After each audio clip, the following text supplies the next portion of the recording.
Joining us now from House Ways and Means, Congresswoman Beth Van Duyne. Congresswoman, it's great to see you again. So this is a big issue for the midterms, that the Democrats are setting up the affordability crisis. The president is trying to take away their thunder. What do you say to this? Because a lot of people say they are struggling out there.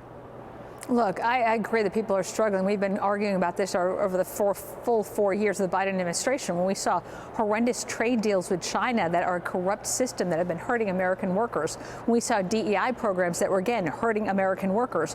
When we saw 20 million people come into our country illegally, again, hurting American workers. What we're trying to do with our bill is we're actually having the lowest or the highest amount of tax cuts in our in our country's history, where we're no tax on tips, no tax on overtime, more tax cuts for seniors, more tax benefits for small businesses, because at the end of the day, if we can get American workers high-paying jobs, that will end this crisis. What we're trying to do under the Trump administration is, one, through his trade policies, which are fantastic, but two, trying to correct a rigged system, a corrupt system that has actually hurt American workers. What we saw under the Biden administration was nearly all the jobs that they, quote, created were either in the public sector or for foreign-born workers. What you saw with the September numbers is 119,000 new jobs, more than twice the amount that they thought was going to be possible. But the majority of those jobs were in the private sector and for native-born Americans. That is where we need to focus. We also need to look at programs like the H-1B1 visa program and the OPT, and how they have actually been corrupt and how they have hurt, again, American workers in specific industries like high tech and in healthcare. You know, the president is also saying he's bringing in, estimates say $9 trillion. He's saying $15 trillion. Sometimes he says $20 trillion in investment into the U.S., that they're basically taking the U.S. off of the dialysis machine of just running through money printing and government spending. I mean, inflation is running at around 3% under Trump or less. Under Biden, it was nearly 6% on average, about 5.7%.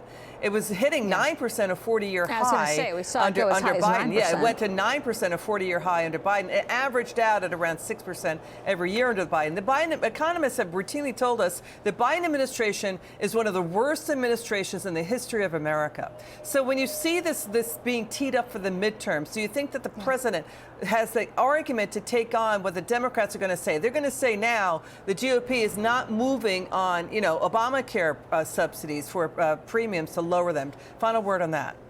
Yeah, well, what we're looking at also is 4.2% increase in our growth is what they're expecting for the third quarter of this year. That means more jobs, more opportunities, better pay.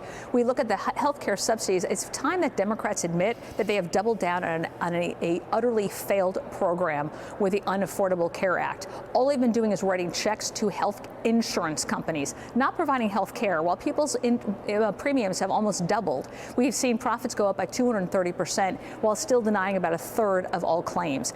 That's the problem. And all that Democrats want to do is write more checks directly to health care insurance companies. If we are purposeful about the care of citizens, let them have the money and let them make the decisions. We appreciate you so much, Congresswoman Beth Van Duyne, because you always bring the details. You always have the facts. Really interesting interview. Thank you so much.